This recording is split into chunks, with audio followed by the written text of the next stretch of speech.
প্রিয় এলাকাবাসী, প্রিয় নেতাকর্মী ভাইয়েরা, আপনারা জানেন আগামী 12ই ফেব্রুয়ারি বাংলাদেশে জাতীয় সংসদ নির্বাচন অনুষ্ঠিত হতে যাচ্ছে। এই নির্বাচন অত্যন্ত গুরুত্বপূর্ণ একটি নির্বাচন, কারণ প্রায় 19 বছর বাংলাদেশে অনেকগুলো নির্বাচন হয়েছে, কিন্তু আপনারা ভোট কেন্দ্রে গিয়ে ভোট দিতে পারেননি। পেরেছিলেন?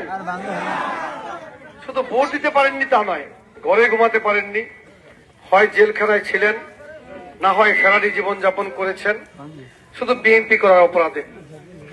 যাই হোক, যে কথা বলছিলাম, এই নির্বাচন আপনারা শুধু একজন এমপি নির্বাচিত করবেন এরকম কোন নির্বাচন নয়। শুধু এমপি নির্বাচন না করে একইভাবে আপনারা আপনাদের ভোটের অধিকার ফিরে পাবেন। এই নির্বাচন হচ্ছে ভোটের অধিকার ফিরে পাওয়ার নির্বাচন, গণতন্ত্রকে পুনঃ প্রতিষ্ঠিত করার নির্বাচন। এই নির্বাচন হচ্ছে ফ্যাসিবাদী যে শাসন ব্যবস্থা, সেই ব্যবস্থাকে চিরদিনের জন্য বিতাড়িত করার নির্বাচন। এই নির্বাচন হচ্ছে আগামী দিনে একটি মানবিক বাংলাদেশ গড়ার নির্বাচন, যেই বাংলাদেশে প্রতিটি নাগরিক রাষ্ট্র থেকে সেবা পাবে, রাষ্ট্রের সকল সেবা তার ঘরে পৌঁছে যাবে।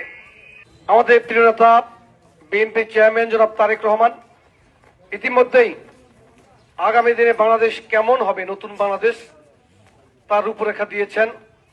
অর্থাৎ নতুন বাংলাদেশের সংস্কার প্রস্তাব এবং নতুন বাংলাদেশে প্রতিটি শ্রেণী পেশার মানুষের জন্য কি কি পরিকল্পনা রয়েছে সেগুলো তিনি ইতিমধ্যেই জাতির সামনে উপস্থাপন করেছেন। বিএনপিকে যদি ভোট দিয়ে আপনারা সরকার গঠন করার সুযোগ করে দেন, বিএনপি এই বাংলাদেশকে একটি মানবিক রাষ্ট্র উপহার দিবে, যেই রাষ্ট্রের কাছে সরকারি দলের নেতাকর্মীরা যেমন নিরাপদ থাকবে, একইভাবে সরকারি দলের বাহিরে অন্য রাজনৈতিক দলের নেতাকর্মীরাও নিরাপদ থাকবে। আজকে থেকে ভোটের দিন পর্যন্ত আপনারা প্রত্যেকে আপনাদের পরিবারের সদস্যদের কাছে ভোট চাইবেন, আত্মীয়দের কাছে ভোট চাইবেন, পরিচিত জন এবং প্রতিবেশীর কাছে ভোট চাইবেন এবং ভোটের দিন সকলকে ভোট কেন্দ্রে নিয়ে যাবেন, যাতে সকলেই বিএনপির প্রার্থী অর্থাৎ ধানের শীষ প্রতীকে ভোট দেয়। এই ভোট দেওয়ার মধ্য দিয়ে আগামী দিনে যেই সরকার গঠিত হবে, সেই সরকার প্রতিটি শ্রেণী পেশার মানুষের জন্য যে কর্মসূচি গ্রহণ করেছেন সেগুলো বাস্তবায়িত হবে। কৃষকের জন্য কৃষক কার্ডের প্রস্তাবনা রয়েছে, যেই কার্ডের মাধ্যমে একজন কৃষক উন্নত মানের বীজ, সার, কীটনাশক পাবেন। স্বাস্থ্য কার্ডের ব্যবস্থা করা হবে, যেই কার্ড দেখিয়ে সরকারি যে কোনো হাসপাতালে আপনি বিনামূল্যে চিকিৎসা পাবেন এবং ঔষধ পাবেন। একইভাবে প্রতিটি পরিবারে একটি ফ্যামিলি কার্ড দেওয়া হবে। এই কার্ডটি হবে পরিবারের নারী সদস্যর নামে। অর্থাৎ এই পরিবার 16 বছর আলেম ওলামা, খতিব, ইমাম, মুয়াজ্জিনরা খুব অসম্মানিত অবস্থার মধ্যে পড়েছিল। আলেম ওলামা, খতিব, ইমাম, মুয়াজ্জিনদেরকে সচ্ছল জীবনযাপন দেওয়ার জন্য বিএনপি সরকার ভবিষ্যতে তাদের প্রতি মাসে সম্মানের ব্যবস্থা করবে।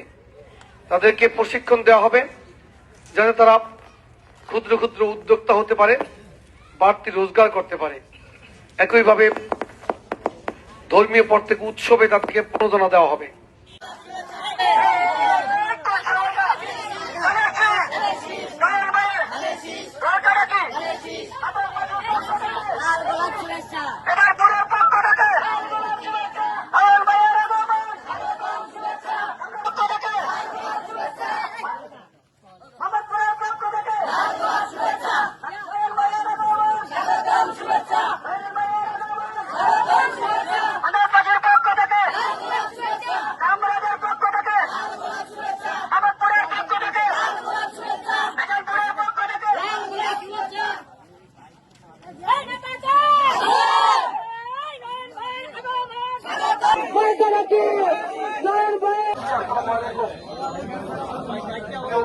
আপনারা জানেন আগামী 12ই ফেব্রুয়ারি বাংলাদেশে ত্রয়োদশ জাতীয় সংসদ নির্বাচন অনুষ্ঠিত হবে।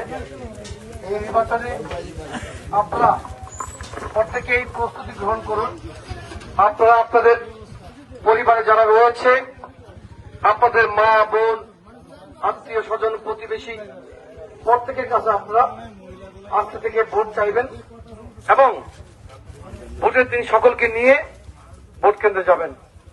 আপনারা গত 16 বছর ভোট কেন্দ্রে যেতে পারেননি, ভোট দিতে পারেননি। এবারে নির্বাচন শুধু একজন এমপি বানানোর নির্বাচন নয়, এই নির্বাচন হচ্ছে আপনাদের ভোটের অধিকার ফিরে পাবার নির্বাচন।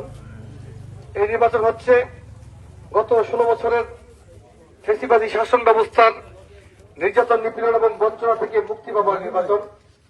এবারে নির্বাচন হচ্ছে রাষ্ট্রের পক্ষ থেকে সকল অধিকার প্রত্যেক নাগরিকের ঘরে ঘরে পৌঁছে দেওয়ার জন্য নির্বাচন। আপনারা দয়া করে আজকে থেকে বিএনপি প্রার্থীর জন্য ভোট প্রার্থনা করবেন, সকলে ভোটারের কাছে গিয়ে গিয়ে।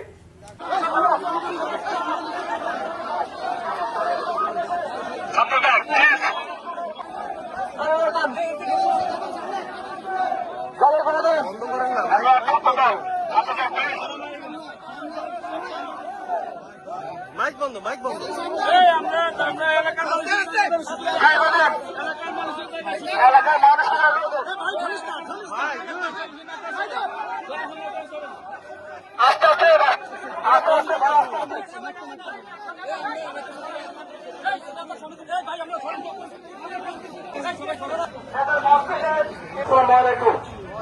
আপনারা জানেন আগামী 12ই ফেব্রুয়ারি বাংলাদেশে জাতীয় সংসদ নির্বাচন হবে। এই নির্বাচনটি অত্যন্ত গুরুত্বপূর্ণ একটি নির্বাচন, কারণ গত 16 বছর আপনারা ভোট কেন্দ্রে গিয়ে ভোট দিতে পারেননি। পেরেছিলেন আপনারা কেউ ভোট দিতে? এই নির্বাচন আপনারা এমপি বানাবেন, এমপি বানানোর নির্বাচন নয়। এই নির্বাচনটি হচ্ছে আপনাদের দীর্ঘ অপেক্ষার পরে ভোটের অধিকার ফিরে পাওয়ার নির্বাচন। এই নির্বাচনটি হচ্ছে বাংলাদেশে যাতে আর ফেসিবাদী শাসন ব্যবস্থা ফিরে আসতে না পারে এবং দেশের মানুষ যাতে সকল অত্যাচার, নির্যাতন, নিপীড়ন এবং বঞ্চনা থেকে স্থায়ীভাবে মুক্তি পায় তার জন্য নির্বাচন। এই নির্বাচনটি হচ্ছে রাষ্ট্রের সেবা জনগণের ঘরে ঘরে পৌঁছে দেওয়ার জন্য ইতিমধ্যেই বিএনপি যে পরিকল্পনা গ্রহণ করেছে সেই 31 দফার বাস্তবায়নের নির্বাচন। প্রিয় উপস্থিতি, আপনারা আজকে থেকে ভোটের দিন পর্যন্ত যে কয়টি সময়, যে কয়টি দিন আমাদের হাতে রয়েছে, আপনারা আপনাদের আত্মীয় স্বজন, প্রতিবেশী এবং পরিবারের যারা রয়েছে অন্যান্য ভোটার, বিশেষ করে নারী ভোটারদেরকে কিন্তু আমরা চাইলেই আমরা তাদের সামনে গিয়ে ভোট চাইতে পারি না। তারা পথ থাকেন গৃহস্থালী কাজে, পারিবারিক কাজে কিংবা